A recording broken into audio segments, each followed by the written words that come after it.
Buckle up, folks, this courtroom just exploded with tension. We've got a heated domestic violence case, a protective order, a history of alleged assaults, and a judge who's not playing games today. Police car light things get emotional fast as the defendant faces jail time, hefty fines, and strict restrictions, all while his personal life unravels right in front of us.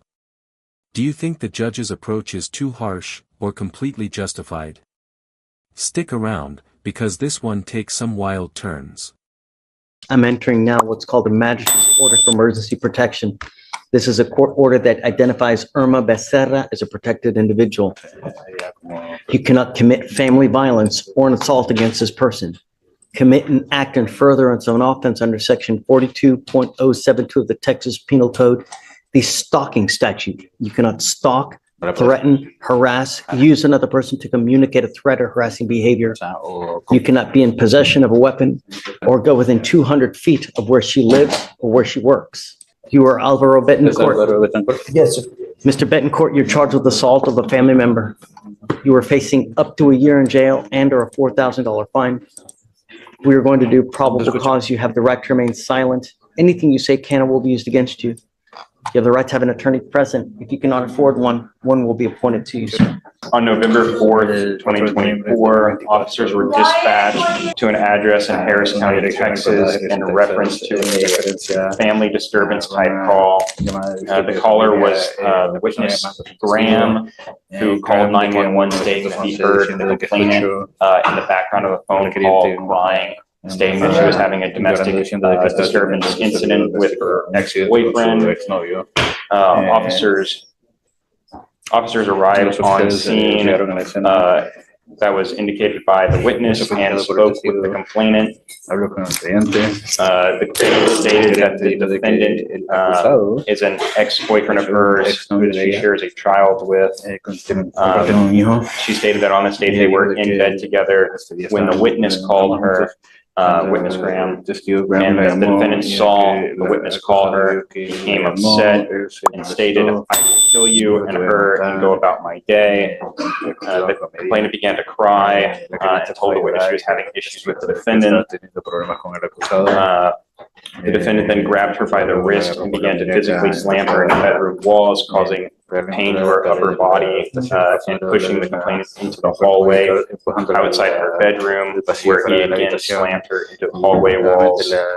This was witnessed by her 8-year-old juvenile daughter. Here's where it gets intense. The court just learned that an 8-year-old child witnessed this entire incident. That changes everything legally. Under Texas law, family violence in the presence of a minor can seriously affect custody rights and sentencing severity. The judge is clearly weighing the safety of both children here, which explains why he's leaning toward strict emergency protective measures. But let's pause. If you were in the judge's shoes, would you cut him any slack given this history? Drop your thoughts in the comments. I'm curious where you stand. So the daughter sees this happening, not his biological daughter though, right? No. His biological daughter is 7 months old, so there's 2 daughters. So he does have children with her. Yes. Officers pulled the defendant's photograph, who the complainant positively identified as the defendant. She stated that they've been separated for over 6 months, and the defendant became angry when the complainant told the defendant she had a new relationship already. Officers tried to reach the defendant, but were unable to. So she has a new person. So she indicated, Judge. Okay. Mr. Betancourt, I'm going to find that there's probable cause to go forward with the case. I'm entering now what's called a magistrate's order for emergency protection. This is a court order that identifies Irma Becerra as a protected individual. You cannot commit family violence or an assault against this person. Commit an act in furtherance of an offense under section 42.072 of the Texas Penal Code, the stalking statute. You cannot stalk, threaten, harass, use another person to communicate a threat or harassing behavior.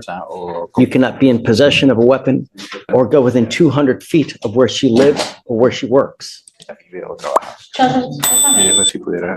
My understanding is that the complainant and my client are living together, that they're still together. I was wondering if you would be able to do a no threatening and harassing content, saying that they also share a child. Until I know what she wants, I'm not going to do that, right? They've been unable to reach her, and according to what they're saying is that she has a new beau. So I don't know. Until I know, I like to honor the wishes of the complaining witness. And until I know that she wants to have contact, I'm ordering you not to have any contact with her. I don't care what you're going. I don't care what you're doing. No means no. I don't care if there's a burning building and she's in there, you have to go save her. A court order is a court order. If you violate this, I'm going to put you in jail. Are you a United States citizen? I don't know if you are or not, but if you're in this country without permission, if there's any problem with your immigration paperwork and immigration finds you in custody, they will put an immigration detainer and you will be stuck in there until this case is over with, and then they'll ship you off to immigration. Don't violate any of these conditions. Don't pick up a new case. No contact, no weapons. Do you understand? Sure. Anything else? No, Judge, that's all. Now, have you run his NCIC? What kind of criminal history, if any, does he have? Just a moment, Judge, I'm pulling it up. You need to do a bond because there's no bond that's set. And he has a bondsman here. I was wondering if you'd approve of Walton. I was wondering if you, Well, if he has no criminal history, I was going to give him a PR bond, that works as well. but I don't know what his criminal history is, so. As for criminal history, I see a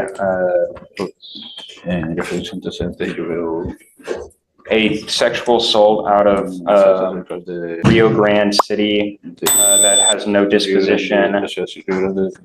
A driving license invalid out of Brazoria County. That was a conviction. That would be, curious about what happened with that sexual assault. Another driving with license suspended in Brazoria County.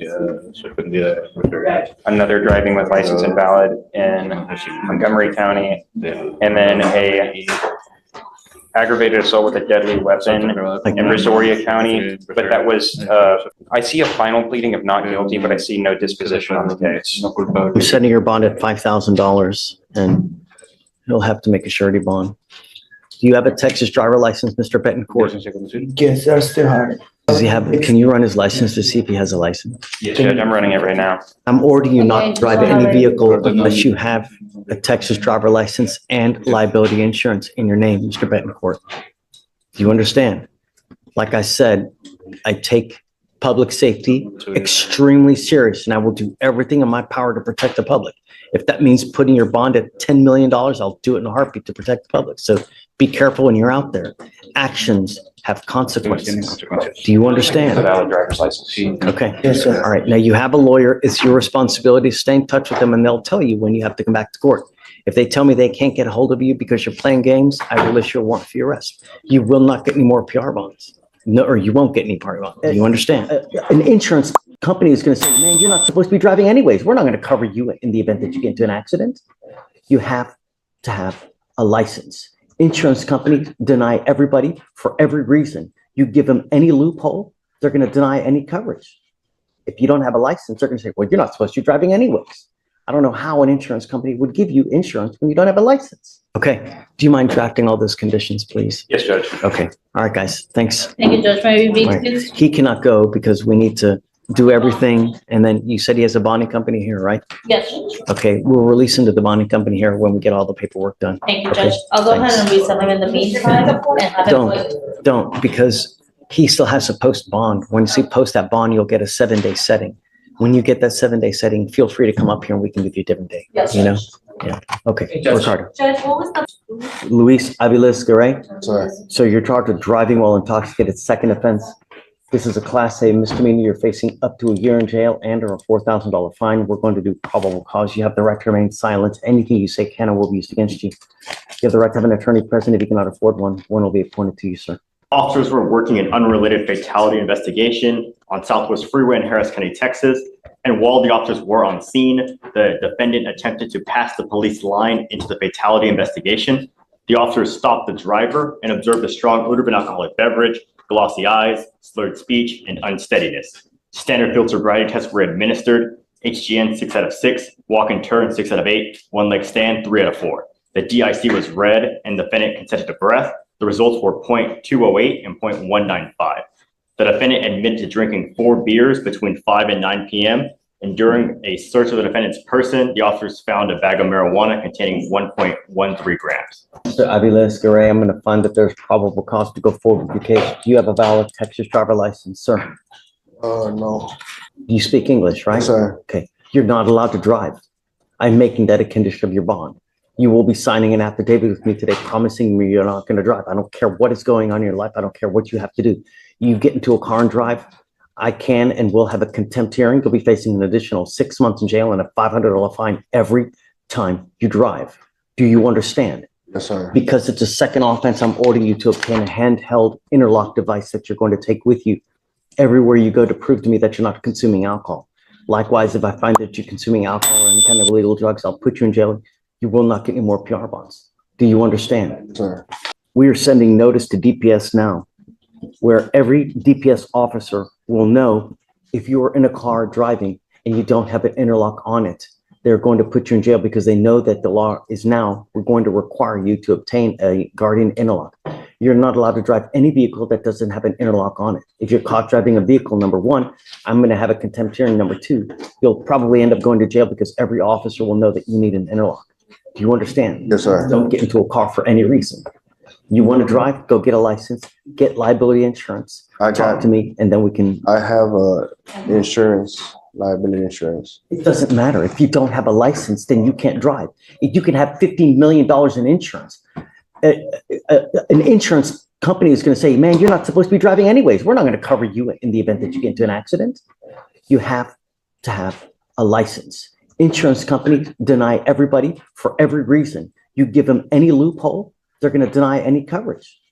If you don't have a license, they're going to say, well, you're not supposed to be driving anyways. I don't know how an insurance company would give you insurance when you don't have a license. What do you do for a living? I work compounding for a fertilizer company. Okay. What kind of money you make a month? To 2,000. Where do you live? I stay Who do you live with? by myself. Okay. Are you married? No, sir. Kids? Yes, sir. How many kids you got? One. Who's got custody of the child? My child's mom. Well, both do. Co-parent. Do you provide support? Yes, sir. How? Financially wise, and I help.